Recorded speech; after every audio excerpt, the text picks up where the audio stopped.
सही कल का समझाइएगा पहले आप। हाँ पहले मैं कल का समझाऊंगा, चिंता ना करो। आज ये नए बच्चे जो आए ना। कल के लिए हुआ सॉरी हाँ इसके लिए। अरे कोई बात नहीं, कल तुम लोग क्वेश्चन जो पूछ रहे थे वो हमारे टॉपिक का नहीं था। लेकिन कोई बात नहीं, ऐसे क्वेश्चन पूछ सकते हो। बट यह है कि क्लास में जो जरूरी है ना बात, आप लोग वो चीज पूछे टॉपिक की। पता चला हम पढ़ा रहे हैं इंडिया और आप क्वेश्चन पूछ रहे हो सर फ्रांस के अंदर क्रांतिकारी आंदोलन क्यों नहीं आया। चलो सब समझ जाओगे। चलो शुरू करें। ठीक है। अब देखो सबसे पहली बात मैंने आपको एक चीज बताई थी, आप सभी ने पढ़ी होगी, ठीक है। ये है हमारा इंडिया, ठीक है। और ये जो हमारा इंडिया था, आप सभी को पता है कि यूरोप के अंदर जगह है लंदन, यहां एक कंपनी बनी थी जिसका नाम था ईस्ट इंडिया कंपनी। ये कंपनी इंडिया आई और इंडिया पे आकर के कैसे इस पूरी इंडिया पर इन्होंने रूल करा, राज किया। और राज करने के बाद में एक दौर ऐसा आया कि 1947 में अपना संविधान बना करके हमें इन्हें भगाना पड़ा। लेकिन मेरा आपसे सवाल ये है, और बड़ा आसान सवाल है, आ जाओ आ जाओ, आ जाइए आ जाइए, अभी जो शुरू ही हुआ लेक्चर, आ जाओ। हाँ हाँ, असल में 9 बजे की आप टाइमिंग बता रहे हो, 9:03 हो गए। और ये बच्चे बैठे थे 15 मिनट से, तो हमने कहा चलो सिलेबस और बाकी चीज डिस्कस करते हैं। अभी आपका छूटा कुछ नहीं, चिंता ना करो। ठीक है शुरू करें। अरे शुक्रिया शुक्रिया, चिंता मत कीजिए, आपकी क्लास खराब नहीं जाएगी, ठीक है। कल का रिवीजन भी हो जाएगा, सब लोग ध्यान से समझो। ईस्ट इंडिया कंपनी इंडिया पे आई, मैं लोगों को ये बता रहा हूं कि एक कंपनी है यूरोप में, ठीक है, जिसका नाम है ईस्ट इंडिया कंपनी। एक कंपनी बनती है, भारत में आती है, कब्जा करती है। तो सर ये क्या चीज है, तो सर ये क्या चीज है, और ये क्या चीज है, कोई बता सकता है। ये कंपनियां हैं। लेकिन कभी तुमने सोचा है कि तुमने अमेजोन से प्रोडक्ट डाउनलोड करा www.गुलामबनाले.com, ठीक है, क्या तुम्हारे ऊपर कोई कंपनी ने आकर के शासन करना शुरू कर दिया कि अमेजोन आई, भारत में पैसा लगाया और भारत में आकर के अपना मिलिट्री बेस बना लिया और तुमको गुलाम बना लिया, ऐसा सुना। लेकिन मेरा सवाल यही है जो यूपीएससी पूछता है, ठीक है, कि तो फिर ईस्ट इंडिया कंपनी के पास ऐसा क्या था जो तुम्हारे इतने बड़े पूरे देश पर काफी समय तक कब्जा कर पाए और तुम्हें बना के रखा स्लेव। क्या वजह रही, ऐसा क्या था इनके पास एक्स्ट्रा। आ जाओ जल्दी आ जाओ, आ जाओ सब टाइम पे है। बैठ जाइए जहां आपको जगह मिले और बोर्ड दिखे, ठीक है। सवाल समझ गए मेरा, वैलिड है। सर अमेजॉन भी एक कंपनी है, ईस्ट इंडिया कंपनी भी एक कंपनी थी, लेकिन इस कंपनी के पास ऐसा क्या था जो भारत में आकर के इस कंपनी ने शासन करा। हमने शुरू करा है पॉलिटी, ठीक है। आज मैं बस आपको ये बता रहा हूं कि ईस्ट इंडिया कंपनी जिसने भारत को गुलाम बना के रखा, वो ईस्ट इंडिया कंपनी भारत करने के आई और आई कैसे, ठीक है। अमेजॉन फ्लिपकार्ट पता है, वो भी एक कंपनी है, लेकिन वो इंडिया पे शासन क्यों नहीं कर पा रही। पर ईस्ट इंडिया कंपनी में ऐसा क्या था, बताओ, दिमाग लगाओ। हाँ आप बताओ, क्योंकि ये कल थे। अब बताइए, आंसर दीजिए। सर जी ये बताओ सर जी, कंपनियों को मिलिट्री दे दो, ठीक है और ठीक है सरकार छूट दे दे, ठीक है, तुम कुछ भी करो, एग्जैक्टली तो ये भी शासन करने लगेंगी। बिल्कुल आपने सही आंसर दिया। अगर मैं बात करूं तो इनमें से किसी कंपनी के पास ना ही विधि बनाने की ताकत है, यानी जिसे हम बोलते हैं लीगल ताकत, ना ही इनमें से किसी के पास राजनीतिक ताकत है जिसे हम बोलते हैं पॉलिटिकल पावर। लेकिन जब सन 1600 में ईस्ट इंडिया कंपनी बनी थी, तो वहां पर ईस्ट इंडिया कंपनी जाती है रानी के पास, ठीक है। एंड रानी वाज लाइक क्या हुआ बताओ। तो इन्होंने कहा देखो, सोने की चिड़िया का पता चल चुका है। सोने की चिड़िया रहती है यहां से 7,544 किलोमीटर दूर, ये डिस्टेंस है यूरोप और इंडिया का। तो इन्होंने कहा वहां जाकर के अगर हम एक कंपनी लगाएं तो वहां से जितने खनिज पदार्थ, संशोधन और दुनिया भर की चीजें हैं वो हम निकाल सकते हैं, निकाल के यूरोप लाएंगे, यूरोप में निर्माण करेंगे और वापस भारत में भेजेंगे। आ जाओ हर्षिका, जाओ जाओ बैठो, ठीक है। उसके बाद हम भारत से सारी चीजें ले आएंगे। तो इस पर कोई ने कहा अरे वाह ये तो तुमने बहुत अच्छा सोचा है, लेकिन ईस्ट इंडिया कंपनी को पता था कि हमसे पहले पुर्तगाली, डच और बाकी लोग भी बैठे हुए हैं, तो इनसे हमारी लड़ाई होना बिल्कुल निश्चित है। और ऐसे में कंपनी को पता था कि जिस दिन हम इंडिया पे लैंड करेंगे और इंडिया पे जाते ही हमारी डिलीवरी होगी, तो इंडिया पर जाने के बाद पोर्टुगीज आ जाएंगे अपनी सेना लेके। तो इस वजह से इन्हें पॉलिटिकल और लीगल ताकत चाहिए थी। इन्होंने ये बात क्वीन को समझाई। जब ये बात क्वीन को समझाई तो क्वीन ने कहा ये तो बड़ा इंटरेस्टिंग बात है, तुम मुझे दोगे पैसा और बदले में मैं तुम्हें दूंगी लीगल और पॉलिटिकल शक्तियां। तो ये जो लीगल पॉलिटिकल शक्तियां हैं इसे आप बोलते हो शाही फरमान। इसीलिए 1600 में कंपनी को मिला, इंग्लिश वालों, रॉयल चार्टर। ये जो रॉयल चार्टर मिला, इसके तहत रानी ने गारंटी दी कि ठीक है तुम जाओ, तुम्हें वहां जाकर कंपनी बनानी है बनाओ, जहाज लेके जाना है जाओ, आर्मी लेके जाना है जाओ, संधि करनी है संधि करो, युद्ध करना है युद्ध करो, ये पकड़ो एक सेना की टुकड़ी, तुम्हें जो भी करना है, लेकिन तुम वहां जाकर के प्रॉफिट कमाओ। तो आपको एक वजह समझ में आनी चाहिए। मैं एक कारण मालूम आ जाओ भूमि, जल्दी आ जाओ। हाँ जैसे कि हमारे जल सेना थी जो ठीक है। मजबूत नहीं थी। नहीं नहीं, ये आप जो बात बता रहे हैं ना, ये बात यहाँ पे कनेक्ट नहीं करती। मैं खुद ही, मेरा पढ़ाने का तरीका सिंपल है, आपको कंसेप्ट समझाऊंगा, उसके बाद पूछूंगा एनी क्वेश्चन। वीडियो चलोगे? हाँ वीडियो चालू है, एक बार ये चेक कर लीजिएगा वीडियो हो रही है ना इसमें रिकॉर्ड। ठीक है, थैंक यू। अभी हम लोग कल का ही रिवाइज कर रहे हैं, ठीक है ना, कंसेप्ट क्लियरिटी के साथ चलेंगे, बड़ा स्लो चलेंगे, और मैं स्टोरी और जोक्स दोनों लेके चलता हूँ, मीम्स भी मारूंगा तुम्हारे ऊपर, जोक भी करूंगा, ठीक है। तो पता चला तुम घर पे जाकर के पंखा और रस्सी के बीच संबंध बना लो, ऐसा मत करना, क्योंकि जोक्स चलेंगे, मैं आमतौर पर जोक्स पढ़ाता हूँ, ठीक है, कंटेंट तो पढ़ी लोगे। तो ईस्ट इंडिया कंपनी, अब सबसे सॉलिड एग्जांपल, ठीक है। हुआ ये कि एक दिन कृष्णपाल जो है, इन्होंने फोन करा, बोले सर आई फ्लू बहुत चल रहा है। मैंने कहा हाँ। बोले मैं नेपाल जा रहा हूँ। क्यों? क्योंकि आई फ्लू फैलेगा जैसे कोविड फैल रहा है। मैंने कहा ठीक है।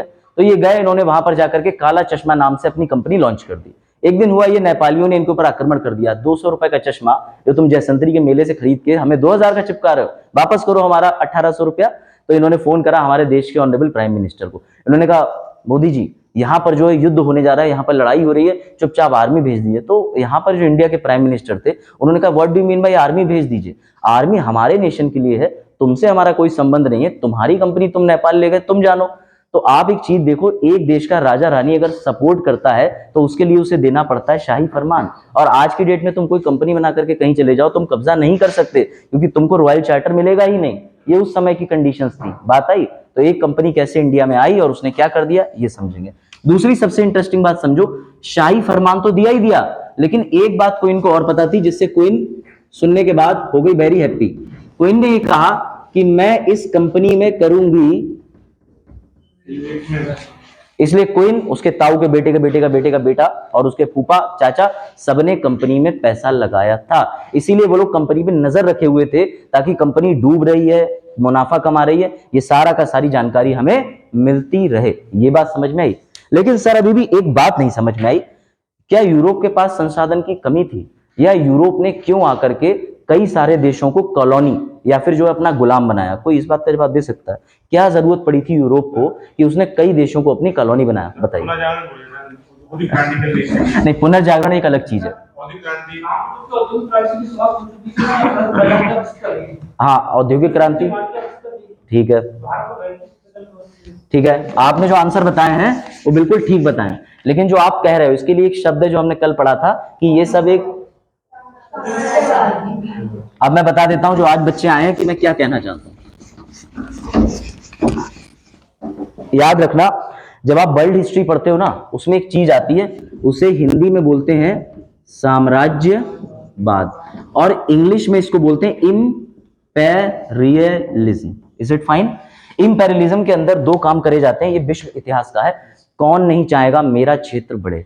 ठीक है, तुम्हें घर में बर्फी आई, एक पीस मिला, तुम नहीं चाहोगे अगर मिठाई का पूरा डिब्बा है तो 4 पीस मिल जाए? चाहोगे ना? ये यूरोप चाहता था। यूरोप ने कहा कि हम अपने यूरोप से खुश नहीं रहेंगे, हमें ये भी चाहिए, ये भी चाहिए, ये भी चाहिए, ये भी चाहिए, सब चाहिए, यानी कि सीमा का विस्तार करना।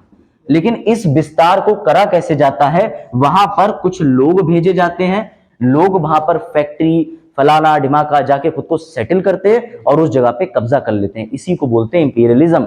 अब तुम्हें क्वेश्चन आएगा कि ईस्ट इंडिया कंपनी को भेजने के पीछे यूरोप के क्वीन के पास में क्या पॉलिसी, क्या एजेंडा, क्या दिमाग में था? तब तुम्हें आंसर देना है कि ईस्ट इंडिया कंपनी बनाने के पीछे कारण प्रॉफिट तो था ही था, लेकिन उसके साथ में एक विश्व व्यापक नीति थी जिसे साम्राज्यवाद कहते हैं, क्षेत्र का विस्तार करना। क्लियर? यही क्वेश्चन मेंस में आएगा। अब तुम्हारे समझ में भी आ गया होगा। ये क्लियर हुआ कि नहीं?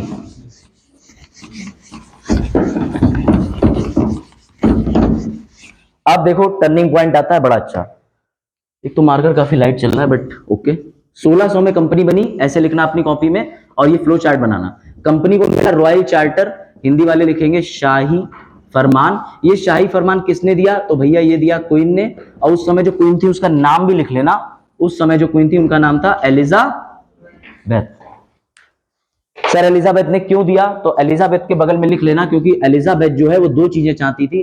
पहला चाहती थी पैसा और दूसरा चाहती थी साम्राज्यवाद।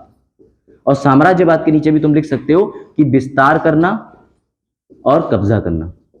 ठीक है, ये फ्लो चार्ट देख के तुम्हें समझ आना चाहिए पूरा कनेक्शन कि 1600 शाही फरमान, क्वीन जिसका नाम एलिजाबेथ, पैसा तो कमाना ही था, साम्राज्यवादी एक नीति थी, ये सारी चीजें चल रही थी। बात आई क्लियर? ऐसी फ्लो चार्ट बनाते रहना। इसको थोड़ा डार्क वाले को ही मैं चलाऊंगा, रेड वाले को, बाकी थोड़े लाइट चल रहे हैं। दिख रहा है हर्षिका? समझ में आया कंपनी क्यों आई? ठीक है, कंपनी आई थी रसगुल्ले बेचने। इसलिए आई थी कंपनी, वेरी गुड, व्यापार करने और साम्राज्य को एक्सपेंड करने। इंग्लिश में इसे एक्सपेंशन पॉलिसी भी बोला जाता है। ठीक है, आपके हिस्ट्री के टीचर जब आपको वर्ल्ड हिस्ट्री पढ़ाएंगे तो वो सारी थ्योरी पढ़ाएंगे, उस समय आप कहोगे हम तो पढ़ चुके, तो वो कहेंगे हिस्ट्री का टीचर बदल गया क्या? चलो, तुम लोग जोक नहीं समझते हो, समझते हो? चलो, उसके बाद अब सबसे इंटरेस्टिंग चीज आने वाली है। सर 1600 में कंपनी तो बन गई, लेकिन अभी भी समस्या ये थी, तुमने कहानी सुनी होगी अकबर के टाइम पे कंपनी बनी, जहांगीर के पास स्टीफन हॉकिंस आया, 1611 में मसूलीपट्टनम में कंपनी लगा दी एंड ऑल दैट, वो सारी बातें ठीक है। लेकिन अब मैं तुम्हें एक इंटरेस्टिंग चीज समझाता हूं। कंपनी को ना सिर्फ पैसा नहीं कमाना था, कंपनी को क्षेत्र का विस्तार करना था। ठीक है, तो ये रही कंपनी, और कंपनी बड़ा पहनी नजर से बैठी हुई थी। किसका? आरसी का रॉयल चार्टर, इंग्लिश में आप लिख सकते हो। आ जाओ आ जाओ, बैठो अरुण, कैसी तबीयत अब? अच्छा चलो, ध्यान से। कंपनी बनी, कंपनी को विस्तार तो करना था, पैसा कमाई रही थी। अब होने क्या लगा, ध्यान से सुनना, इसको मौका मिला सबसे बढ़िया भारत में विस्तार करने का, जब भारत में बैठे हुए थे मुगल्स, और मुगल्स की अनुमति से इन्होंने अपना क्या करा, कंपनी सेटअप करी, दस्तक मिल गया, जैसे पास कहते हैं। सबसे इंटरेस्टिंग चीज अब आएगी, मुगल की गिरावट देखी गई, यानी मुगल के जो उनकी पूरी क्रम चला आ रहा था। 1608 में कुछ नहीं हुआ था, बस कंपनी भारत आई थी परमिशन लेने की हम फैक्ट्री लगा लें मुगल से। ठीक है, आराम से कंपनी चलती रही। 1707 में औरंगजेब की मृत्यु हो जाती है, और सभी ने पढ़ा होगा कि औरंगजेब की मृत्यु के बाद मुगलिया सल्तनत गिरना शुरू हो जाती है। और जब सल्तनत का गिरावट आती है तो जितने भी सेनापति होते हैं, जितने भी उनके राज्यपाल होते हैं, वो लोग उनकी जगह आके बैठने की कोशिश करते हैं। और ऐसे में जब एक राजा की जगह उसका कोई भी नीचे वाला कब्जा लेता है तो उस क्षेत्र को स्वतंत्र डिक्लेयर कर दिया जाता है। आपने नाम सुना होगा मुर्शिद कुली खान, पहला स्वतंत्र रूलर था, क्योंकि जब बंगाल प्रांत 1707 के बाद वहां पर कब्जा कम हुआ तो उसने आकर के बंगाल पे अपना कब्जा काबिज कर लिया। ये खैर अलग की बात है। अब सुनो इंटरेस्टिंग फैक्ट। हेलो, हाँ चलो अब आगे बढ़े। 1707 में क्या हुआ, इन्होंने ये देखा कि मुगल्स की स्थिति ना गिरावट होती जा रही है, और इन्हें सोने पे सुहागा ये मिल गया, क्योंकि पूरी पॉलिटी जो बन के आएगी वो हिस्ट्री से कनेक्टेड है।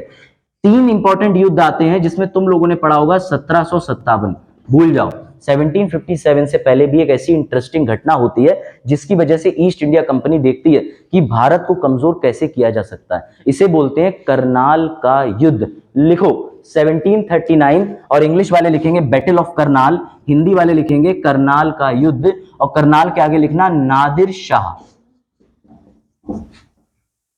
ठीक है, क्या करा था सर नादिर शाह ने? नादिर शाह जो है वो इंडिया में आया लूट मचाने। उस समय रूलर था मोहम्मद शाह। इसने 57 दिन तक लूटपाट करी, और 57 दिन में डेली 6 घंटे कत्लेआम करा। तो जोक है कि क्या कहते हैं, एक बोला जाता है कि दिल्ली सल्तनत की हालत ये हो गई थी कि मुगल सिर्फ राजा थे हथेली भर हिस्से के, यानी वो अपनी हथेली पे ही कोई ऑर्डर दे सकते थे, इसके अलावा पूरी दिल्ली जो है वो सारी की सारी नादिर शाह के कंट्रोल में आ गई थी। ये बड़ा हिस्टोरिकल इंसिडेंट है, इसको पढ़ना।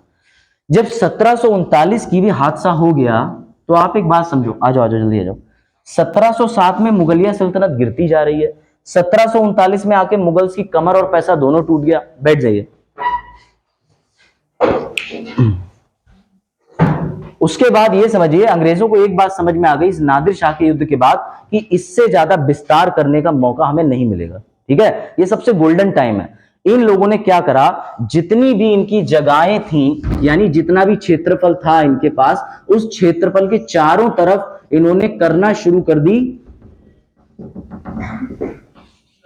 Fortification, which is called किलाबंदी।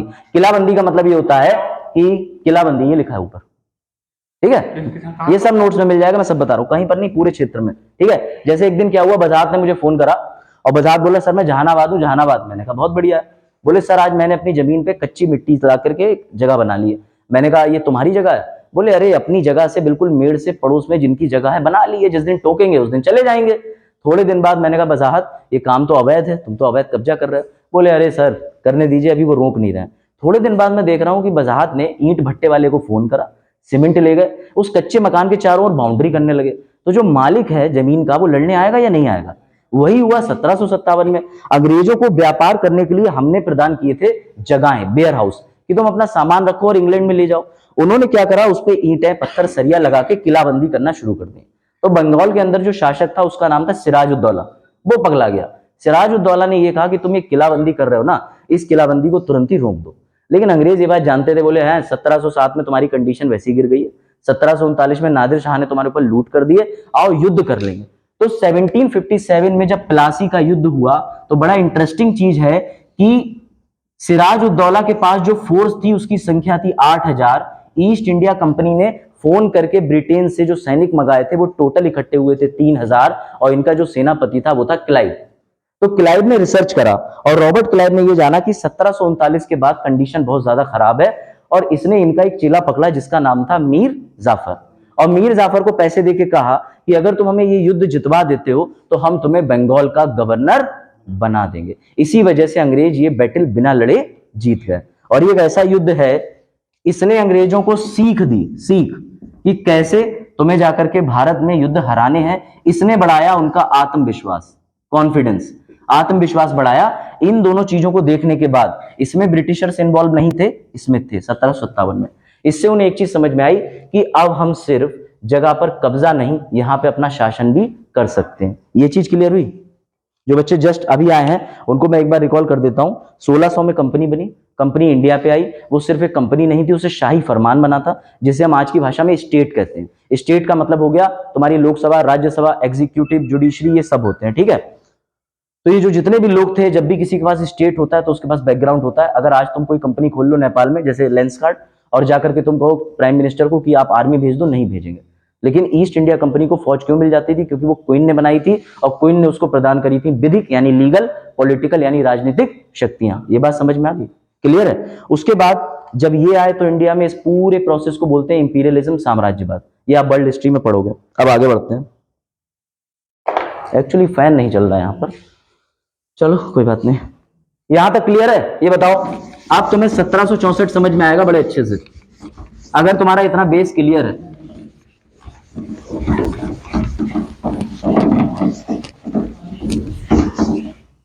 Fine. Now सबसे इंपॉर्टेंट चीज आती है। अब अगर आपने फ्लो चार्ट बनाया ना, तो आपका फ्लो चार्ट ऐसा बन गया होगा। 1600 east India company, royal charter या शाही फरमान किससे मिला था? क्वीन से। क्वीन से किस लिए मिला था? लीगल और पॉलिटिकल शक्तियां मिली थी क्वीन से। और ये जो लीगल पॉलिटिकल शक्तियां मिली थी, इसके तहत एक नीति होती है इंपीरियलिज्म। इसके तहत ये आ गए थे भारत में, और भारत में आने के बाद इन्होंने सबसे पहले 3 चीजें ऑब्जर्व करी। 1707 में मुगलिया हालत डाउनफॉल पे थी, 1739 पे बैटल ऑफ करनाल देखा। इस करनाल को देखने के बाद इन्हें पता चल गया था कि भारत में एक चीज हो चुकी है जिसे बोलते हैं पावर वैक्यूम, यानी अब कोई भी मजबूत शासक नहीं है जो युद्ध कर पाए। इस बात का फायदा उठा करके 1757 हुआ। हाँ कोई डाउट? चलो अब आता है 1764। नहीं 1608 में मुगल नहीं आए थे, मुगल गुलाम वंश आए थे। कंपनी 1608 में अपनी कंपनी बना के आ गई थी। अंग्रेज तो 1498 से आ गए थे, पुर्तगाली। नहीं अभी कुछ मत दिखाओ, जब मैं पूछूंगा तब दिखाना। तुम तो पुराने छात्र हो, तुम्हें दिक्कत हो रही है। 1 साल मोटरसाइकिल सीखने के बाद कह रहे हो क्लिच क्या है। चलो कोई बात नहीं, वापस आ जाओ।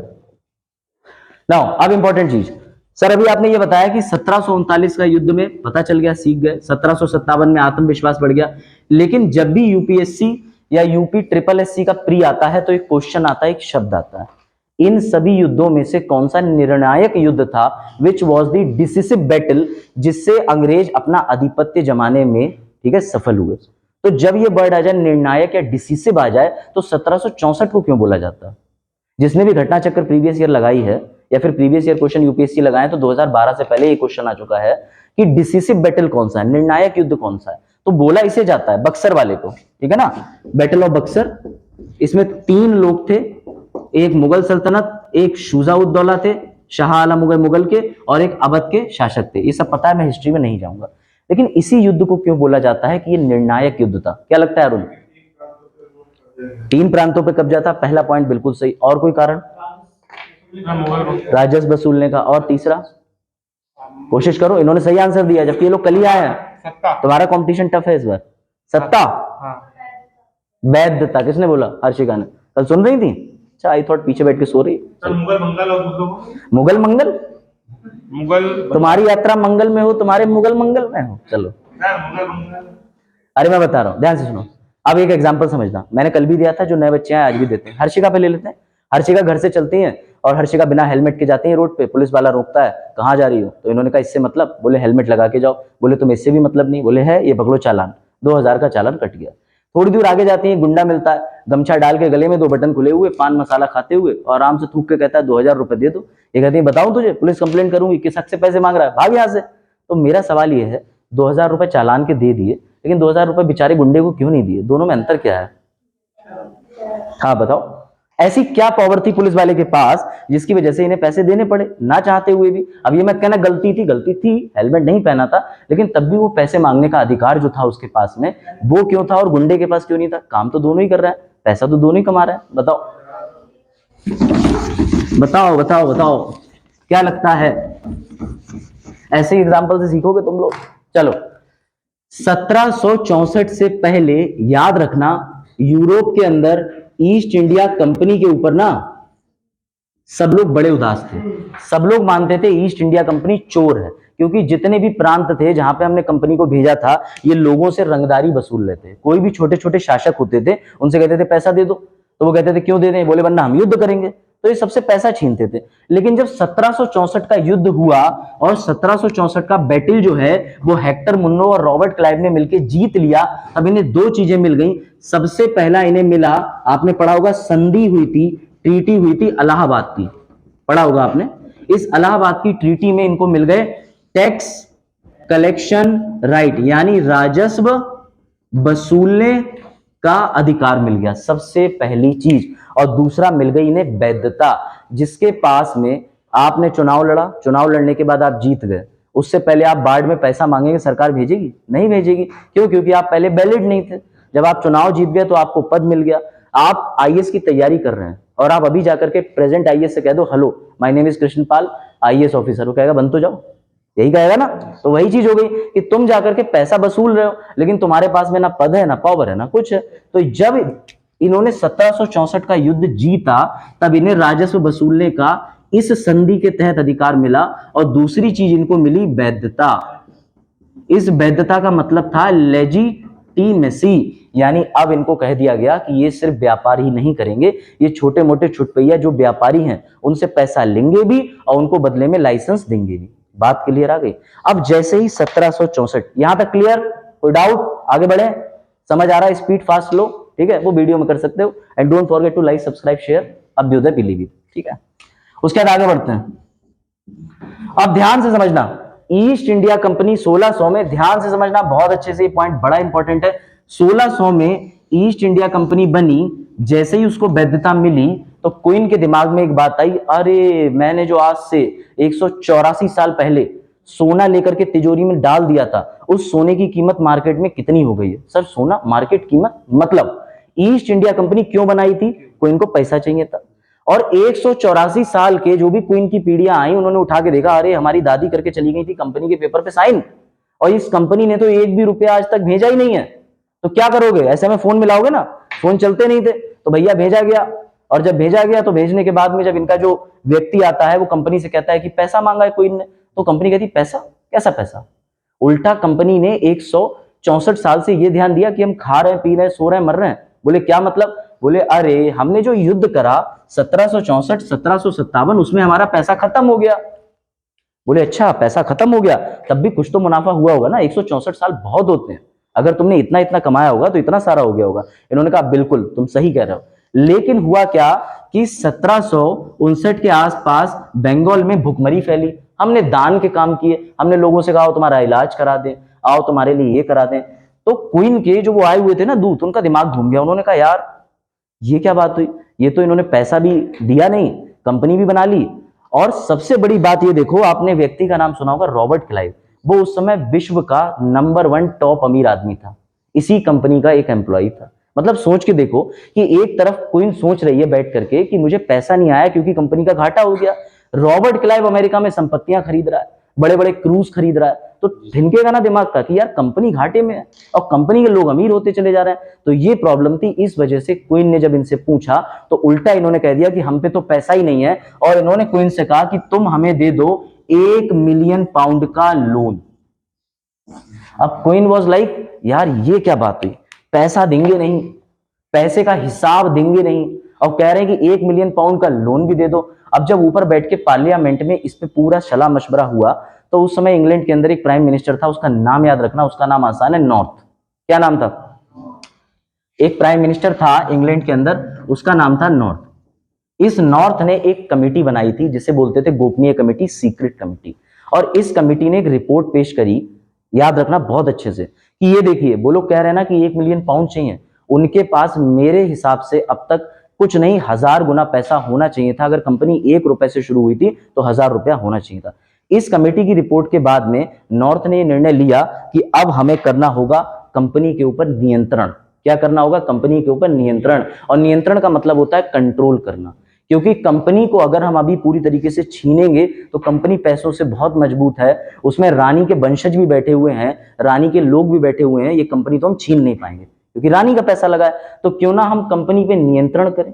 अगर हम कंपनी पे नियंत्रण करने में सफल हो गए तो धीरे धीरे करके हम कंपनी को छीन भी सकते हैं। इसलिए लॉर्ड नॉर्थ की एडवाइस पर आप देखोगे सबसे पहले संविधान में बनाया गया विनियमन अधिनियम, जिसे बोलते हैं 1773 का, इंग्लिश वालों रेगुलेटिंग एक्ट, और हिंदी वाले लिखेंगे बी नियमन। ठीक है, अधिनियम, ये वाला मार्कर हटा देते हैं, चल नहीं रहा। 1773। तो अगर आपसे कभी भी यूपीएससी पूछता है कि what was the historical reason behind the 1773 regulating act, Hindi बोल देता हूं, इतिहास के अनुसार, या फिर ये बताइए 1773 के निर्माण करने के लिए कौन सी ऐतिहासिक घटना जिम्मेदार है, तब आपको पूरी स्टोरी बतानी पड़ेगी। ईस्ट इंडिया कंपनी 1600 में बनी, 1764 में उसके पास 2 तरीके के अधिकार आए, जब पैसा मिला, वैधता मिली, तब क्वीन की नजर गई। क्वीन के संसद के अंदर एक व्यक्ति बैठा था जिसका नाम था नॉर्थ, उसने एक गोपनीय रिपोर्ट पेश करी, just like IB and raw होते हैं ना सीक्रेट सर्विसेज, उसने एक रिपोर्ट पेश करी। रिपोर्ट में लिखा हुआ था कि कंपनी के अंदर एक एम्प्लॉय है रॉबर्ट क्लाइव, उसके ऊपर मुकदमा चला, वो दुनिया का नंबर 1 अमीर आदमी है। तो क्वीन का दिमाग ठनका, यार 164 साल में इन्होंने कितना पैसा कमाया होगा। इसीलिए उसने फैसला किया कि अब हम कंपनी को कंट्रोल करेंगे, बना करके लॉ, जिसको बोला जाता है 1773 का विनियमन अधिनियम। चलो अब आपसे क्वेश्चन टाइम, मजेदार क्वेश्चन अरुण से पूछते हैं।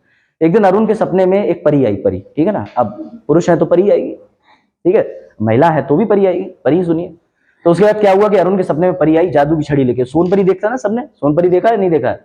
चलो तुम लोग बहुत बुजुर्ग हो, सोन परी देखा हो तो हमारे टाइम से ही पहले का था। चलो, तो सोन परी आई इनके सपने में, उसने छड़ी घुमाई, बोले अरुण अरुण सैटरडे को तुम्हारा बर्थडे आ रहा है, I have 2 wishes for you. तो अरुण ने कहा 2 विश हैं मेरे बर्थडे पे, बताओ। बोले देख अरुण, या तो तू ना अपने बर्थडे पे मेरे से ले ले 1 लाख करोड़ रुपया, या फिर तू दूसरी तरफ ले ले शक्ति विधि बनाने की, ठीक है, पावर टू मेक लॉ। तो अरुण ने मुझे तुरंत फोन मिलाया, सपने से ही फोन मिला दिया, मैं भी जस्ट 2 कमरे छोड़ के सो रहा था लवासना में। अरुण ने कहा सर सर आप भी बताइए, परी आई हुई है सपने में। तो मैंने कहा दिखाओ दिखाओ। बोले नहीं नहीं सर वो बाद में देखेंगे, पहले ये बताओ। उसने 2 शर्तें दी। मैंने कहा क्या? बोले 1 लाख करोड़ रुपया और दूसरा लॉ बनाना। तो मैंने कहा अरे अरुण लवासना पहुंच गए, तुम्हें अभी भी नहीं पता लॉ बनाने की शक्ति लो? क्यों? अरुण बोला क्यों? मैंने कहा इसलिए क्योंकि 8 नवंबर 2016 को एक आदमी टीवी पे आएगा और कहेगा तुम्हारे 500 और 1000 के नोट आज से खत्म। So which is great, the power to make law or the money? क्या बड़ा होता है? The power to make law. तो तुम्हें कंसेप्ट समझ में आया कि नॉर्थ के पास दिमागी नहीं, बुद्धि नहीं, सब कुछ था। इसने कहा कि एक हाथ पैसा दो, लेकिन उनसे सारी शक्तियों पे नियंत्रण लो, और शक्तियों को कंट्रोल करना कहलाता है 1773 विनियमन अधिनियम। Is it clear? Concept clear हुआ? समझ आ गया कि क्यों मोदी जी आके बोल गए लीगल टेंडर? लीगल टेंडर मतलब तुम्हारी विधिक मनी। बात आई? वही भी तो कह सकते थे आज से भारत में पुराने नोट हटा रहे हैं, हम एक गाड़ी भेज रहे हैं, उसमें से नए नोट ऐसे हवा में उड़ेंगे, सब लूट लेना। लेकिन नहीं, उन्होंने क्या करा? उन्होंने लॉ से कंट्रोल करा। तो 7,544 किलोमीटर दूर भारत से जो यूरोपी बैठे थे, उन्होंने इंडिया के अंदर ईस्ट इंडिया कंपनी पे नियंत्रण कैसे करा? लॉ बना के। तो पावर टू मेक लॉ समझ गए? तो जुडिशरी ऊपर है कि एग्जीक्यूटिव की लेजिस्लेटिव? बताओ। जुडिशरी ना, इसलिए तो मैं पीसीएसजे में जा रहा हूं। जोक नहीं समझते हो तुम लोग। अरुण के समझ में आया होगा? तो अरुण, जोक पुराने हो गए, परी वाला तो नया था। चलो चलो वापस आ जाओ। अब ध्यान से समझना, ये सारी स्टोरी भूल जाओ। अब हम एक्चुअली एंटर करते हैं 1773 के रेगुलेटिंग एक्ट में, जिसे हिंदी में मैंने लिखवाया है विनियमन अधिनियम। इस एक्ट में आपको देखो, हमेशा जब मेंस का आंसर बच्चा लिखना शुरू करता है तो उसमें बच्चे को ये नहीं समझ में आता मैं पहली लाइन कैसे लिखूं। जैसे तुम्हें बचपन से सिखाया गया अपना परिचय दो, तो तुम बोलोगे my name is Arun Kumar, my name is Alok Verma, your name is पता नहीं, तो ठीक है। उसके बाद जो भी है अपना इंट्रोडक्शन दोगे, उसके बाद बोलोगे I have studies this this this. लेकिन मेंस में तुम्हारे सामने जब क्वेश्चन आएगा ना, तो मेरा एक्सपीरियंस है हाथ ऐसे ऐसे होते हैं। ऐसे ऐसे इसलिए होते हैं, जब आप पहली बार लिखोगे तो आपको शब्द नहीं मिलेंगे। आपको दिख रहा है कि हाँ सर ने बताया था कंपनी घोड़े पे बैठ के आई थी, लॉर्ड नॉर्थ ने बोला सर 1773, लेकिन मैं पहली लाइन लिखूं क्या? तो जो पहली लाइन और जो चीजें होती है ना, उसे कीवर्ड बोलते हैं। मतलब कुंजी शब्द कह सकते हो या मुख्य शब्द कह सकते हो।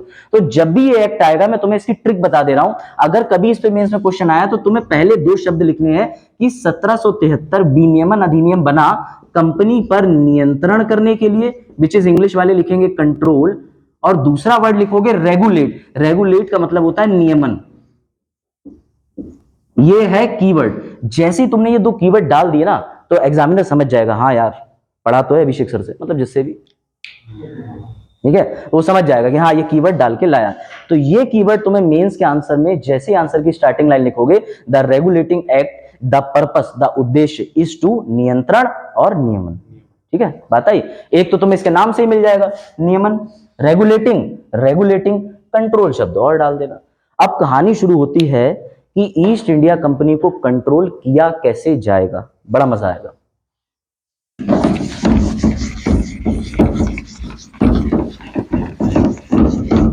चलो अब देखो, इंडिया का मैप मैं बनाने जा रहा हूं। ऐसी तुमने शिल्प अद्भुत कला नहीं देखी होगी, इसलिए तुम इस शिल्प कला को यहीं छोड़ देना विद रिस्पेक्ट, ठीक है? क्योंकि अब तुम्हारे सामने जो मैप आएगा वैसा मैप है नहीं इंडिया का, लेकिन बस मैं बना रहा हूं, ठीक है? तो मार्कर भी नहीं चलता, तो तुम्हें सोचना कि ऐसा ही मैप तुम्हें बनाना है, तो समझाने के लिए मैं बना रहा हूं, ठीक है ना? हाँ, तो अखंड भारत, ठीक है ना? सब जम्मू उम्मू कश्मीर सब मिल गया हमें, ठीक है? थोड़ी देर के लिए विद रिस्पेक्ट मान लो ये तुम्हें रफ वर्ड में दिख रहा है, ये इंडिया, ठीक है? अब देखो एक बात, ये तुमने कभी दिमाग लगाया, ईस्ट इंडिया कंपनी या कोई भी कंपनी आती थी तो वो उस ऊपर वाले खाली दिमाग को छोड़ के नीचे भरे हुए हिस्से में ही क्यों आती थी? बताओ। हाँ, यहाँ पे समुंदर है, यहाँ पे समुंदर है, समुंदर में गहरा पानी है, उसमें मछली है, बंदरगाह। अब ऐसे समुद्र नहीं, यहाँ शिप ला करके कार्गो जिसे बोलते हैं वो रोका जा सकता था। अब ध्यान से समझना, शिप तुम लाओगे तट पे लाओगे, तो याद रखना कि इंडिया के अंदर कोई भी व्यापारी आता था तो तीन मुख्य केंद्र थे। एक था भैया तुम्हारा बॉम्बे, एक तुम्हारा था मद्रास जो आज के समय पे तुम कहते हो चेन्नई, और एक तुम्हारा था, ये सेम डिट्टो तुम्हारी कॉपी में बना होना चाहिए, इससे अच्छा नक्शा बना सकते हो, लेकिन ये तीन सेंटर ऑफ पावर इंडिया में थे। एक बात ये बताओ, अंग्रेजों में लॉर्ड नॉर्थ ने बोला हम इंडिया को कंट्रोल करेंगे, लेकिन कंट्रोल किससे करोगे? कोई आदमी को थोड़ी कंट्रोल करना है, एक कंपनी को करना है। कंपनी के जहां जहां ऑफिस होंगे, लोग बैठे होंगे, उन पे नियंत्रण करोगे। उस समय तीन ऐसे प्रांत थे जहां ईस्ट इंडिया कंपनी बहुमत से ज्यादा संख्या में अपना काम कर रही थी। बात आई? वो कौन तीन शक्तियों के केंद्र थे? पहला था बॉम्बे, दूसरा था मद्रास, और तीसरा था, मैप बनाओ, भले गंदा बनाओ, मैप बनाओ। तो डे 1 ज्योग्राफी तुम्हारी शुरू हो गई आज, ठीक है? अब इसमें मृदा के प्रकार भरेंगे, 8 प्रकार की होती है, ठीक है? रेड सॉइल, ब्लैक सॉइल और होली सॉइल। वो होली के दिन होता है ना, नाली से कीचड़ निकाल के भक से मार दी, सारी सॉइल का मिक्सचर। तो एक और मिट्टी है नमी प्रकार की, नाली सॉइल, ठीक बनाया तुमने? चलो अब क्वेश्चन आता है मेरे पुराने बच्चों से, ये बताओ जब हमें किसी पे नियंत्रण करना होता है तो हम किसी भी चीज पे नियंत्रण करने को कौन सी व्यवस्था कहते हैं? क्या शब्द आएगा स्पेशली? अच्छा और आसान कर देता हूं, आप लोगों ने कभी केंद्रीकरण और विकेंद्रीकरण सुना है? सेंट्रलाइजेशन, डिसेंट्रलाइजेशन सुना है ना? सभी ने सुना है। आपने नहीं भी सुना होगा तो अभी जस्ट सुना है ना, 1 सेकंड पहले, सेंट्रलाइजेशन डिसेंट्रलाइजेशन, ठीक है, मुझे ये बताओ इंडिया में अभी भारत में वर्तमान में विकेंद्रीकरण स्थापित है या केंद्रीकरण स्थापित है? दोनों है। एक सेकंड, केंद्रीकरण स्थापित है या विकेंद्रीकरण? इंग्लिश में बोल लो, इंग्लिश में। डिसेंट्रलाइजेशन और सेंट्रलाइजेशन कौन सा चल रहा है? दोनों है। सीख के आए हुए हैं। हाँ, दोनों है। दोनों है। अच्छा, ये कह रहे हैं दोनों है, आप में से कोई बता सकता है कौन सा है? आप में से कोई? मैंने सवाल सिंपल पूछा, मैंने कहा इंडिया में डिसेंट्रलाइजेशन है या सेंट्रलाइजेशन है? ठीक है, इसको बोलते हैं केंद्रीकरण, इसको बोलते हैं विकेंद्रीकरण। कौन सा भारत में लागू है बताओ, तभी तो सीखोगे। सीखो और बताओ, वरना घर जाके बॉर्नवीटा पियो और फिर उसके बाद सुबह उठ के कहना मुझे सब दिखाई दे रहा माँ। ठीक है, एंड माई इज लाइक गधे एक ही दिन तो हुआ तो आज जाते हुए अभिषेक सर ने इतना इम्पैक्ट डाल दिया, तो ऐसे जोक्स आते रहेंगे। ठीक है, हाँ, दोनों है। क्या कह रहे हो? दोनों है, हॉर्लिक्स बॉर्नवीटा दोनों? हाँ, दोनों ही है। बताओ, भारत में दो नहीं है बस, हाथ सिर्फ एक है। पीछे से आवाज आई डिसेंट्रलाइजेशन, कृष्ण पाल और उनकी टीम ने लिखा केंद्रीकरण है। चलो हाँ, नहीं तथ्य के आधार पर बता रही हूँ ये बात। तथ्य के आधार पर जल्दी बताओ, 10 सेकंड है। अनुसूचियां हैं, अनुसूची देख सकते हैं आप। उस समय में केंद्रीकरण हो सकता है। अरे आसान कह दो, तुम इमरजेंसी में कहना चाह रहे हो कि पूरा देश एक हो जाता? गलत गलत गलत जवाब। अभी मैंने सिर्फ आपसे सीधे बात पूछी, भारत में विकेंद्रीकरण स्थापित है, लेकिन जब तक आपको पता ही नहीं होगा विकेंद्रीकरण क्या होता है तब तक आप बताओगे कैसे? सबसे बड़ी बात आपको बोलनी चाहिए थी। अब सुनो, मैं ये दोनों बता रहा हूं, फिर 1773 पे वापस आना। केंद्रीकरण का मतलब होता है कि पूरे भारत में एक व्यक्ति है जो ये भी देखेगा, ये भी देखेगा, ये भी देखेगा। विकेंद्रीकरण का मतलब ये होता है कि हमने सीएम ऑफ उत्तराखंड को फोन करके कहा कि हमने तुम्हें सीएम उत्तराखंड का इसलिए बनाया है कि उत्तराखंड पूरा तुम देखोगे। हमने योगी जी को फोन करके कहा कि तुम्हें हमने क्यों बैठाया? कहने को तो पूरे देश का एक प्राइम मिनिस्टर है, लेकिन क्या एक प्राइम मिनिस्टर के लिए ये थोड़ी आपको कठिनाई नहीं लगती कि 32,000 स्क्वायर किलोमीटर की एरिया में हर प्रांत का विकास कर ले? नहीं कर सकता। तो इसलिए हमारे इंडिया में आज के समय पर जो लागू है वो विकेंद्रीकरण है, which is called decentralisation. Decentralisation का मतलब समझ लो, जब देश का विकास करना होता है तब विकेंद्रीकरण प्रक्रिया लागू करी जाती है। कैसे? मैंने अरुण से कहा, Arun now you are CM of Goa और तुम्हारे गोवा में जो भी समस्याएं हैं उसका हल निकालो। तो अरुण ने हंसते हुए कहा गोवा में कोई दिक्कत ही नहीं है, ठीक है, सब मस्त हो जाते हैं 7 बजे के बाद, कोई बात नहीं। मैंने कृष्णपाल को फोन किया, मैंने कहा तुम्हारे पंजाब में कोई समस्या है ना, वो तुम देख लो। तो इन्होंने कहा हाँ सर, पंजाब की सारी समस्याएं मैंने नई सरकार बना के दूर कर दी है। तो ये अपने प्रांत का डेवलपमेंट मैं अगर किसी व्यक्ति को दूंगा तो वो अच्छे से कर पाएगा। भारत इसी पे काम करता है। वर्तमान में विकेंद्रीकरण है, डिसेंट्रलाइजेशन। डिसेंट्रलाइजेशन का मतलब ये है तुम्हारे यूपी के पास अपना सीएम है, इधर है ना यूपी, तुम्हारे बॉम्बे या महाराष्ट्र के पास में अपना सीएम है, तुम्हारे उत्तराखंड के पास में अपना सीएम है। लेकिन अगर तुम्हें पूरे भारत को नियंत्रण में करके रखना है तो तुम अलग अलग शासकों को उस जगह का विकास करने की शक्ति दोगे तो वो तुम्हारी बात सुनेंगे? नहीं सुनेंगे। इसलिए ये बात अंग्रेजों को पता थी और अंग्रेजों ने 1773 में जो 3 जोन्स ऑफ पावर थे, बॉम्बे, मद्रास, इन दोनों की शक्तियां उठा करके देना शुरू कर दी बंगाल को। कौन सी शक्तियां सर? बॉम्बे के पास विधि बनाने की अपनी शक्ति थी, गवर्नर के पास, और कार्यपालिका थी, विधायिका थी, दोनों थी। सर मद्रास दोनों शक्तियां थी, कार्यपालिका भी थी इसके पास, एग्जीक्यूटिव, लेजिस्लेटिव, विधि बनाने की। सर बंगाल के पास कार्यपालिका भी थी, एग्जीक्यूटिव थी। सवाल आएगा बहुत इंपॉर्टेंट, कौन सी शक्तियां हस्तांतरित होना शुरू हुई, देना शुरू हुई? तो टिक मार लो एल, विधि बनाने का अधिकार। क्योंकि 1773 भी किससे बनाया था? विधि से। तो दोनों गवर्नर की कौन सी शक्तियां बंगाल को दी जा रही हैं? कौन सी? विधि बनाने की। क्यों दी जा रही हैं? क्या अंग्रेज चाहते थे कि अलग डेवलपमेंट बॉम्बे का हो जाए, बॉम्बे अपने दम पे खड़ा हो जाए? नहीं चाहते थे। वो चाहते थे कि क्वीन जो है ब्रिटेन के पार्लियामेंट से एक चिट्ठी टाइप करे, वो सीधे बंगाल जाए और बंगाल से पूरे भारत में लागू हो जाए। वो क्यों भेजेगी 3 चिट्ठी? उसका खर्चा बढ़ जाएगा, एक चिट्ठी बॉम्बे भेजे, एक चिट्ठी इधर भेजे। तो ऐसे ही इन जब प्रांतों में गवर्नर थे 1773 में इनकी लॉ बनाने की पावर, ये एल गया उड़ता हुआ इधर, ये एल यहां से भी गया। लेजिस्लेटिव पावर जब बंगाल के पास आना शुरू हुई, 1773 में शुरू हुई है, पूरी नहीं पहुंची है, याद रखना। 1773 में जब आना शुरू हुई तो हमने गवर्नर का नाम बदल के रख दिया गवर्नर जनरल ऑफ और जो पहला बनेगा वॉरेन, शाबाश। अब समझ में आया सर, ये बात थी, इसलिए मेरी मौसी के बेटे का नाम मौसी का बेटे से चाचा के बेटे के नाम में कैसे परिवर्तित हो गया। बात आई समझ में, आदमी एक नाम अनेक। ये डबल रोल कर रहा था। कैसे डबल रोल कर रहा था? अब तक ये राज्यपाल था अपने प्रांत का, और यहां पर जो शक्तियां ट्रांसफर करी गई, क्योंकि ईस्ट इंडिया कंपनी के कंधे पे बंदूक लगा करके क्वीन को पूरे भारत पे नियंत्रण रखना था। नियंत्रण रखने के लिए वो उत्तराखंड, बंगाल, बिहार, इन सबको सीएम देगी क्या? अगर इन सबको सीएम देगी ये तो विकास कर लेंगे, विद्रोह भी कर सकते हैं, लेकिन उसे तो सब पे नियंत्रण रखना था। तो उसने बंगाल को केंद्र बना के इन दोनों की विधि बनाने की शक्तियां धीरे धीरे धीरे धीरे धीरे 1773 में लेना शुरू कर दी और ट्रांसफर करना शुरू कर दी बंगाल में। इसलिए बंगाल के गवर्नर को सम्मान के साथ नाम बड़ा कर दिया गया और बोला जाने लगा governor general of Bengal. Is it clear? यहां तक कोई डाउट है? पूछ सकते हो, 2 मिनट देता हूं, तब तक इरेज हो जाएगा।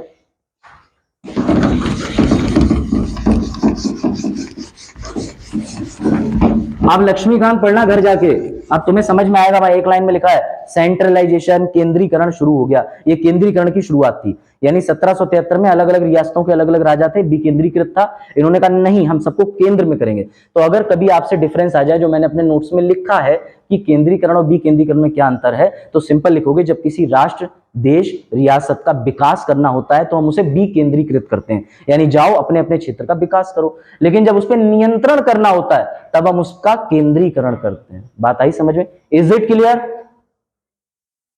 चलो आगे बढ़ते हैं। तो सर अभी आपने हमें यह बताया कि जहां हमने 1773 लिखा हुआ है उसके आगे पहली एरो आएगी और उसमें आगे हम लिखेंगे केंद्रीकरण, ठीक है? ब्रैकेट में लिखना, ब्रैकेट में शुरू हुआ। क्लियर? केंद्रीकरण शुरू हुआ है 1773 में, पूर्ण नहीं हुआ है। 1773 में तुम्हारे बच्चे ने प्री नर्सरी में एडमिशन लिया है, अभी वो पूरी पढ़ाई करेगा, अभी तुम उसे ग्रेजुएट की डिग्री मत दे देना यहीं पर। बात आई समझ में? उसके बाद सर आपने दूसरी चीज हमें बताई कि ये प्रथम प्रयास था, पहली स्टेप थी, पहला प्रयास था नियंत्रण करने का ब्रिटेन की सांसद के द्वारा। किस पर? ईस्ट इंडिया कंपनी पर। ऐसी चार्ट तुम्हारा बनते चला जाना चाहिए, और ये फ्लो चार्ट देख के तुम्हें याद आ जाना चाहिए। जैसे तुम डीपी देखते हो ना, डीपी, फिर 2 मिनट सदमे में चले जाते हो, समझ रहे हो ना? कुछ लोग कनेक्ट कर पा रहे होंगे। ऐसे ही तुम्हारे दिमाग में ऐसे ही ये चीज मुझे डालनी है कि तुम्हें देखते ही डीपी याद आना चाहिए और तुम पढ़ाई के साए में खो जाओ। वाह वाह वाह। वजाहत कैसी है वो जो तुम्हारे पड़ोस में रहती हैं? तुम्हारी ताई नहीं रहती पड़ोस में, तुमने बताई थी, तुम्हें उनका ख्याल नहीं है, क्या ख्याल रखोगे तुम?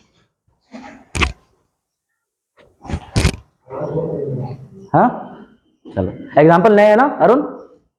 चलो, बोले सर डीपी वाली बात ज्यादा थी। अब देखो, तुम में से कुछ के स्टेटस मुझे दिखेंगे, उनके अनुसार तो तुम्हारी पोस्टिंग हो जानी चाहिए, ठीक है? तो इसलिए ऐसे स्टेटस मत लगाना कि तुम्हारी पोस्टिंग हो चुकी हो। एक बच्चे ने एक दिन लगाया आईएएस तो हम बन ही सकते हैं, पर मुझे बनना है अपने मम्मी पापा का सपना पूरा करने वाला बालक। तो अब उस बच्चे ने आईएएस छोड़ दिया, ठीक है ना?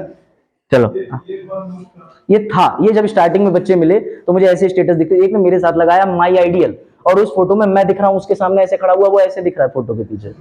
मैंने कहा वाह, ये मेरा आइडियल लग रहा है। तो तुम लोग ऐसा कुछ मत करना, ठीक है ना? क्योंकि अभी तुम लोग मेरा नंबर सेव करोगे भविष्य में, फिर नंबर सेव करने के बाद रात में लिखोगे हाय, फिर डिलीट मार दोगे, फिर सुबह पूछोगे हमें समझ नहीं आया था। ऐसा होगा, करेंगे बहुत से लोग। तो इसलिए 354D धारा एक है आईपीसी में, 5 साल की सजा है स्टॉकिंग करने पे, ठीक है? चलो, हाँ स्टॉकिंग पे अरुण ने सबसे पहले पूछा, याद रहेगा। चलो आगे बढ़े। हाँ ठीक। उसके बाद अब ध्यान से समझना एक इंपॉर्टेंट चीज। 1773 में सर हमने देखा गवर्नर जनरल से तो आपने बता दिया कि ईस्ट इंडिया कंपनी पर नियंत्रण करना शुरू कर दिया, लेकिन कंपनी का क्या हुआ सर? जो कंपनी कह रही थी कि 1 हाथ पैसा दे दो, 1 मिलियन पाउंड, और क्वीन ने कहा हम तुम्हें 1 हाथ पैसा देंगे पर तुम्हें नियंत्रण में रखेंगे। तो क्वीन ने बड़ा अच्छा दिमाग लगाया और सांसद ने क्या करा, ये जो कंपनी थी ना ईस्ट इंडिया कंपनी, इसके सर पे बैठा दिया court of director. Sir court of director मतलब निदेशक बोर्ड, निदेशक मंडल हिंदी में बोलते हैं। सर ये निदेशक मंडल कितने थे संख्या में? 4। ये करते क्या थे? निदेशक मंडल जो थे वो कंट्रोल में थे संसद के, जो संसद थी तुम्हारी लंदन ब्रिटेन में, और इस संसद को कंपनी की हर गतिविधि की जानकारी देते थे। अच्छा सर, तो इसका मतलब एक दिन निर्मला सीतारमण जी ने बजट पढ़ा, और किसके सामने पढ़ा, तो पूरी की पूरी संसद बैठी थी, संसद के सामने बजट क्यों पढ़ा, जबकि वो बजट की टॉप मिनिस्टर है, ताकि ताकि वहां पर उन दोनों के बीच जांच और नियंत्रण का सिद्धांत हो सके। तो हमें यह पता चलता है कि 1773 में पहली बार एक सिद्धांत देखने को मिला, जिसे इंग्लिश में बोलते हैं doctrine of check and balance, और हिंदी में कहते हैं जांच और नियंत्रण का सिद्धांत, जो आज भी लागू है। प्राइम मिनिस्टर कोई भी अपना पॉलिसी होती है उसका बिल बनाते हैं और जाकर के संसद में बहस क्यों करते हैं, क्योंकि वो है एग्जीक्यूटिव, और जो सामने है वो लॉ बना रहे हैं। आपस में दोनों लोग एक दूसरे से विचारिक डिबेट करेंगे, अगर इन मेजॉरिटी को कन्विंस कर लिया तभी वो लॉ पास होगा। यही काम ब्रिटेन के पार्लियामेंट ने करने की कोशिश करी, 4 लोग अपने भेज दिए और कहा कि जो भी काम कंपनी करेगी उसकी खबर तुम हमें दोगे। और इसी से पहली बार हमें देखने को मिला 1773 में इंग्लिश में एक डॉक्ट्राइन मिली जिसे कहते हैं जांच और नियंत्रण, doctrine of checks and balances. ये डॉक्ट्राइन है, ये आती है, लिखना पड़ती है। जो भी बच्चे पीएसआईआर पढ़ेंगे, पॉलिटिकल साइंस और अंतरराष्ट्रीय संबंध ऑप्शनल लेके, उन्हें ये डॉक्ट्राइन के बारे में लिखने को आता है। तो अब तुमसे हो सकता है पूछा जाए कि जांच और नियंत्रण का सिद्धांत पे विस्तार में लिखिए, तो तुम्हें बताना पड़ेगा 1773 में कंपनी को नियंत्रित किया गया। कंपनी को नियंत्रण करने के दौरान कंपनी के साथ में 4 लोग लगा दिए गए, जिसको हम निदेशक मंडल बोलते थे। ये निदेशक मंडल का काम था सारी जानकारी लेके ब्रिटेन के सांसद में, ब्रिटेन के क्या हुआ 4 लोग लिखा मैंने, जांच, इसे लिखो जांच और नियंत्रण का सिद्धांत, जांच और नियंत्रण यानी doctrine of check and balance. Clear हुआ? अच्छा सर, हमारे संविधान में ये डॉक्ट्राइन आज भी चल रही है, बिल्कुल वर्तमान में भी चल रही है। अब तुम्हें मजा आएगा, इंटरेस्टिंग फैक्ट। 1773 में एक बात और समझ में आ गई, ध्यान से समझना, कि गवर्नर जनरल ऑफ हमने बंगाल जो बनाया है, ठीक है, ध्यान से समझना, गवर्नर जनरल ऑफ जो बंगाल बनाया है, इसको भी तो जरूरत पड़ेगी किसी ना किसी से काम कराने की। भाई बंगाल के अंदर हमने एक गवर्नर को बड़ी पदवी दे दी। सोच के देखो, तुम डीएम बन जाओ, तुमने घंटी बजाई, कोई नहीं आया, फिर तुम्हें याद आया अरे मेरे साथ तो कोई है ही नहीं, पानी मुझे खुद ही उठ के लेना है, तो क्या तुम अपने काम पे ध्यान दोगे, छोटे काम भी करोगे? तो गवर्नर जनरल को गवर्नर जनरल बंगाल तो बना दिया, लेकिन उसके साथ भी 4 लोग चिपका दिए, जिसको बोलते हैं कार्यकारी परिषद यानी एग्जीक्यूटिव काउंसिल। तो तुमने ये देखा कि कंपनी को नियंत्रण करने के लिए लगाए निदेशक मंडल, और गवर्नर जनरल की सहायता के लिए हमने लगाए अधिशासी, क्या लगाया, अधिशासी परिषद या अधिशासी मंडल कह सकते हो। इसको इंग्लिश में लिखते हैं एग्जीक्यूटिव काउंसिल, इसको लिखते हैं कोर्ट ऑफ डायरेक्टर। आज भी पद है कंपनी के अंदर, डायरेक्टरी, एमडी, ये सब होते हैं ना, होते हैं, आपने सुना होगा। और हमारे गवर्नर जनरल ऑफ बंगाल को उनकी सहायता के लिए भी 4 लोग दे दिए गए थे, ये भी 4, जिसे हम बोलते थे अधिशासी परिषद। क्या हुआ? हाँ स्विच ऑन है, but due to extreme electricity हमारे यहाँ बहुत बत्ती आती है, बहुत आती है, इतनी की काट के हम लोग कम कर रहे हैं। इसे आप पॉजिटिव होकर सोचें। आप इंटरव्यू में ये नहीं कह सकते हमारे यहाँ कम बत्ती आती, ज्यादा आती है, और ज्यादा बत्ती जब ओवरफ्लो होता है तो हमें चीजें कटौती करनी पड़ती है। हाँ बिल्कुल, गुड कुशल। हाँ मैं डिफाइन कर दे रहा हूँ। मैंने ये बताया 1773 का आप मतलब समझ गए, कंपनी नियंत्रण। ये परिषदीय गठन इसीलिए करे गए ताकि जब भी कंपनी कोई भी नया बजट मांगे, नया पैसा लगाए, कहीं भी इन्वेस्ट करे, व्यापार बढ़ाए, तो ये जो 4 लोग हैं ना, ये सारी की सारी खबर संसद में भेज देंगे। कंपनी के साथ में 4 गुप्तचर लगा दिए। बात आई समझ में? जिन्हें बोलोगे निदेशक मंडल या निदेशक परिषद। बिल्कुल, कंपनी के कार्य की सारी जानकारी। बिल्कुल। अब आ जाओ गवर्नर जनरल बंगाल पे, तो इसके साथ अधिशासी परिषद लगा दिया। अब क्लियर हो गया? आप 4 बार, 5 बार, 10 बार रिपीट करने को गए, लेकिन यहां से कंसेप्ट क्लियरिटी लेके जाए। हाँ, वरना फिर लेक्चर देने का फायदा ही क्या? समझ रहे हो? हाँ पूछो। इस इंडिया कंपनी को संसद में जो गवर्नर जनरल थे, हाँ थे, एग्जीक्यूटिव बॉडी दे दी गई, लंदन में बैठे हैं इसे सीओडी दे दी गई, काउंसिल ऑफ डायरेक्टर। बिल्कुल सही, अब एकदम सही सही बताया आपने, मेरे भी समझ में नहीं आया, I will learn the concept later, लेकिन हाँ आ गया। चलो आगे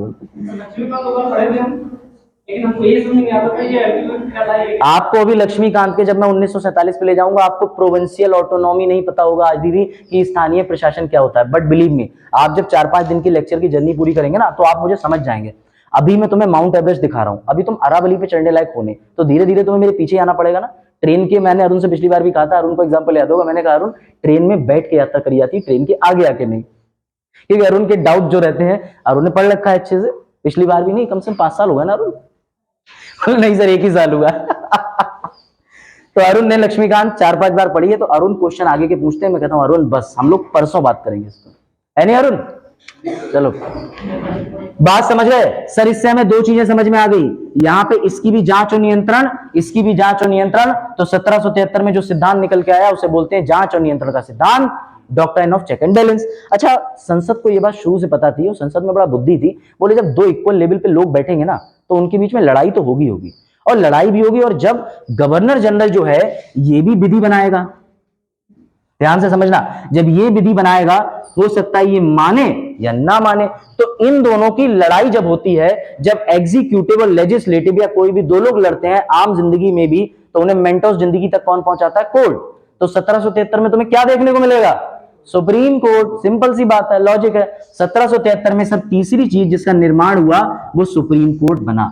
अब यहां पर याद रखना कि कभी भी सुप्रीम कोर्ट विधि नहीं बनाता, ये सबको पता होना चाहिए। सुप्रीम कोर्ट सिर्फ संविधान की व्याख्या करता है। जैसे तुम गए आर्टिकल 14 लेके कि मेरे घर में मिठाई आई, पापा ने सिर्फ लड़के वाले को दी और दूसरी बात ये लड़की वालों को मिठाई नहीं दी, तुम पहुंच गए कोर्ट में, आर्टिकल 14 का हनन हुआ, तो कोर्ट तुम्हें मार के भगा देगा, कहेगा पहले जाके संविधान समझो, गर्ल्स को स्पेशल प्रिविलेज मिले हुए, यही तो करता है। नया लॉ तो बनाएगा नहीं कि जाओ मिठाई के 6 टुकड़े कर दो, गली मोहल्ले की लड़कियों को भी बांट दो, तो करेगा नहीं। तो यहाँ सुप्रीम कोर्ट के साथ में एक सबसे प्लस पॉइंट जो था वो ये था कि इन्होंने गलती से जो सुप्रीम कोर्ट बनाया, उस सुप्रीम कोर्ट को इतनी शक्तियां दे दी कि वो गवर्नर जनरल के कोई भी फैसले पर मुहर लगा सकता था। जब सुप्रीम कोर्ट और गवर्नर जनरल आमने सामने आएंगे, इस पे भी शक्ति, इस पे भी शक्ति, तो दोनों के बीच में क्या होगा? युद्ध होगा, लड़ाई होगी।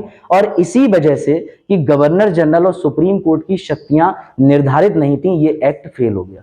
यानी पहला 1773 का नियंत्रण फेल कैसे हुआ?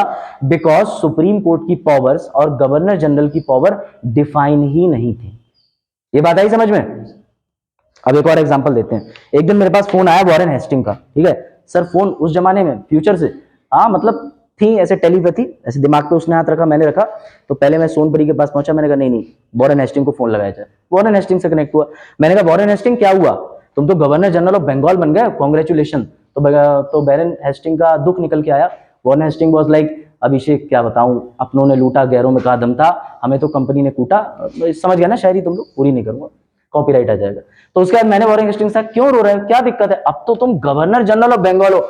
बोले अभिषेक गवर्नर जनरल ऑफ बंगाल तो मैं हूं, लेकिन ये 4 के 4 एग्जीक्यूटिव काउंसिल मेरे हर निर्णय को फेल कर सकते हैं और कुछ भी खबर यहां पहुंचा देते हैं, जिसकी वजह से मेरे ऊपर मुकदमा दाखिल हो गया है। और ब्रिटेन की पार्लियामेंट में उसने 2 साल मुकदमा चला वॉरेन हेस्टिंग पे, जबकि वो गवर्नर जनरल ऑफ बंगाल था।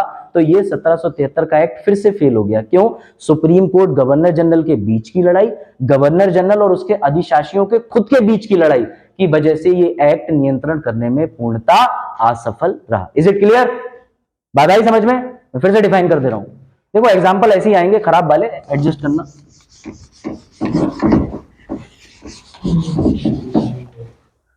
1773 फेल होने की 2 वजह, गवर्नर जनरल और गवर्नर जनरल का अधिशासी, उनमें आपस में मतभेद था, उनमें नहीं बनती थी, और गवर्नर जनरल और सुप्रीम कोर्ट दोनों की शक्तियों के बीच में मतभेद था, उनकी नहीं बनती थी, इसलिए ये फेल हो गया। सिंपल सी बात है। तो 1773 फेल हुआ, लिखोगे सुप्रीम कोर्ट बनाम गवर्नर जनरल, और दूसरा लिखो गवर्नर जनरल ऑफ बंगाल बनाम गवर्नर जनरल का अधिशासी परिषद। ये फेल हो गया। दूसरी सबसे बड़ी बात, इतिहास पढ़ा है अच्छे से, सभी ने पढ़ा है? जिसने इतिहास पढ़ा है वो ये बताओ इल्बर्ट बिल क्या है? कौन बताएगा इल्बर्ट बिल क्या होता है? देखो कौन बताएगा इल्बर्ट बिल क्या होता है? बताओ कौन बताएगा? चलें? कितनी देर हो गई आपको? अरे तो आपने बताया क्यों नहीं? चल रहे हैं बस सर, ठीक है। रिकॉर्डिंग इसकी बंद कर दीजिएगा।